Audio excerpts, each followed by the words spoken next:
Norman, journalists not only have to look at the small picture, but they have to look at the big picture.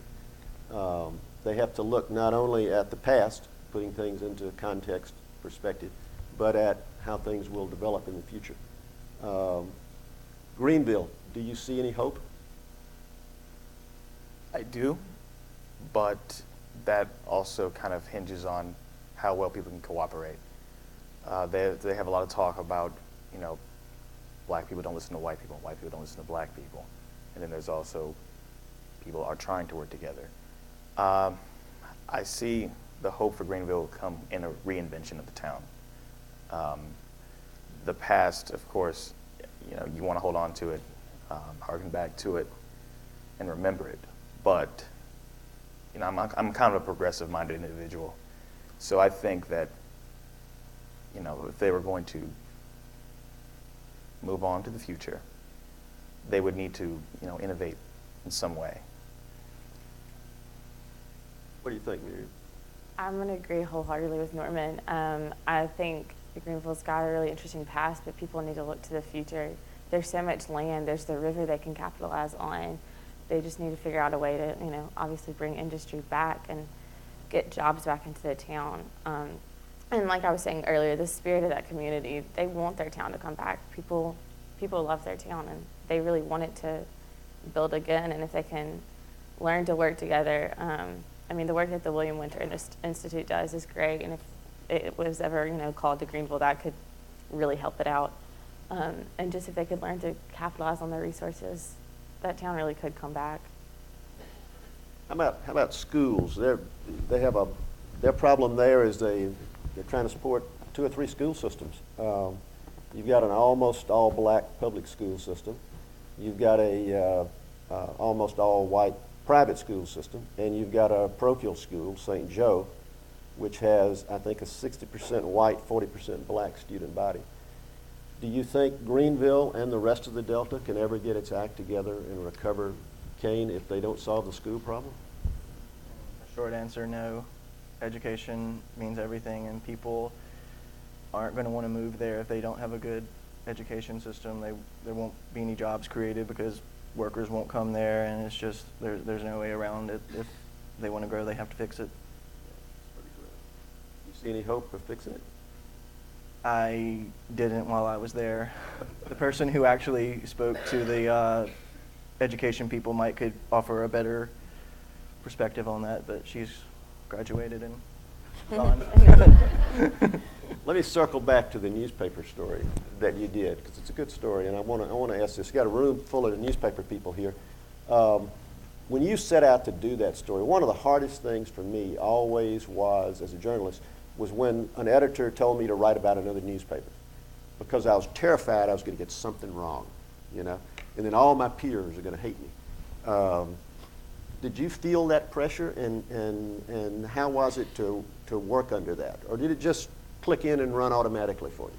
I did feel the pressure, but at the same time, I was really excited about it because, like I said earlier, it was going to be my thesis, so I had to just sort of force myself to go in and run with it and put it in the back of my mind. It's there, but I didn't really let it stop me.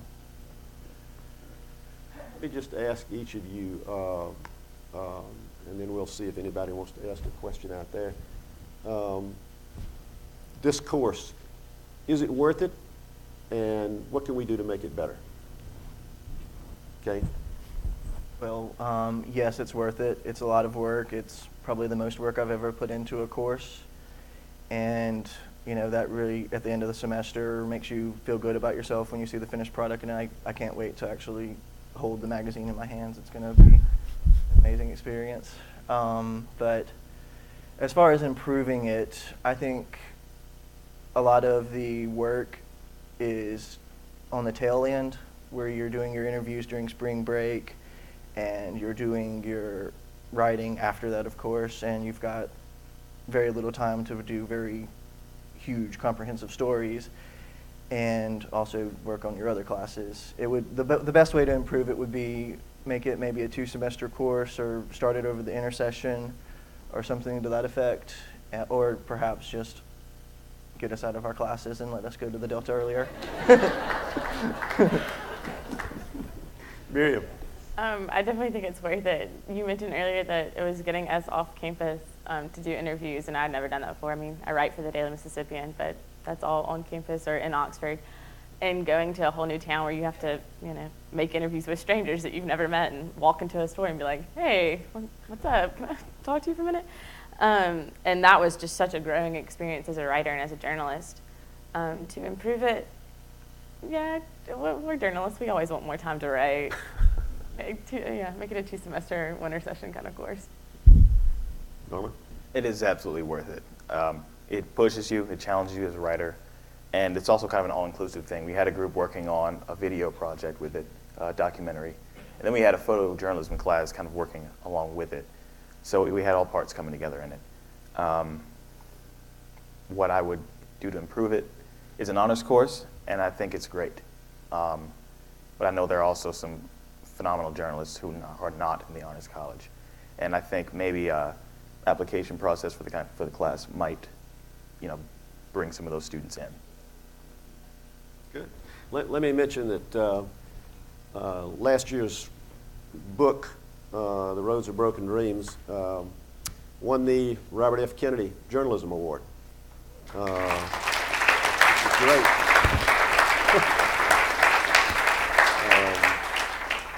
So the pressure is on these guys. They got to come up with some award. Any questions? Yes. Sir. Gene, how much pressure is it to be on a panel in front of you all? It's very scary. Do you Right. think you will have a job? I hope so.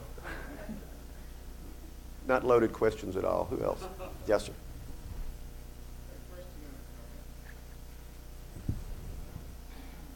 I noticed on the roads of broken dreams that you do not have Tunica on the map. You guys removed Tunica from the map?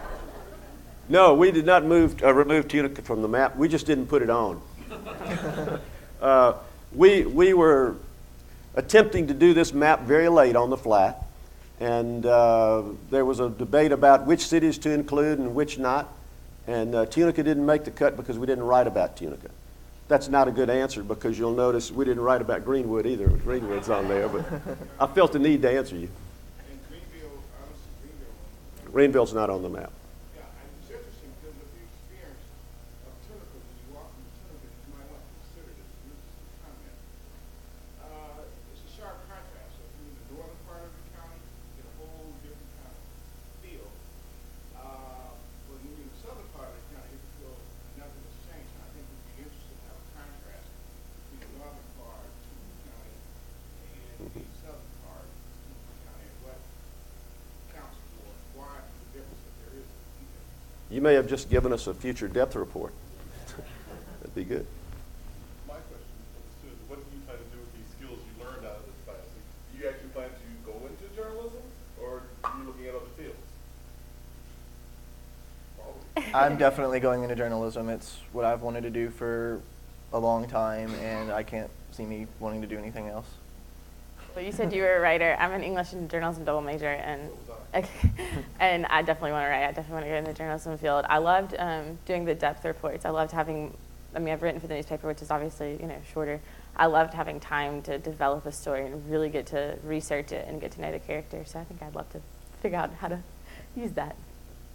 I'm broadcast again, and my plan is to do news and or sports, but the writing absolutely helps.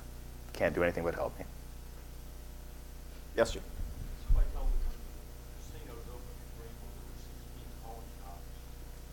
And after they've been open a year, there were only 4, because nobody could afford to put any things they were called. Did anybody do any stories on the casinos in Greenville? And, they've obviously helped you, but they pour a lot of money into schools, but I'm not sure. The interesting thing about these depth reports is that sometimes the work carries on even after the course is officially over. And Kane is actually noodling on the casino issue right now, and he's talked to a number of people who've talked about exactly what you're talking about. Yes, yeah.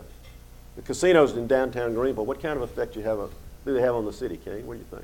It's a double-edged sword. They bring taxes in, but at the same time, they take away a lot of money from people. It's not like the Tunica casinos. They're not bringing in tourists. It's the people who are local who are going in and spending money that they don't have, and it's just sort of a drain, at least from what I've seen, talking to people in the community. I went to a barber shop, and they loathed the casino because people couldn't come in and actually get their hair cut. They just less people to spend money because they don't have it.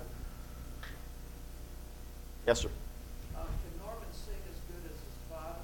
And do people know that his father sang at Rose Jackson Memorial? And his father was a receiver for Chiefs Loans football? Well, to answer your question, maybe almost as well.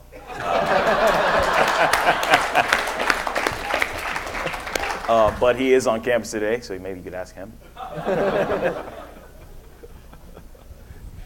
Charles. Let's hear it for this panel.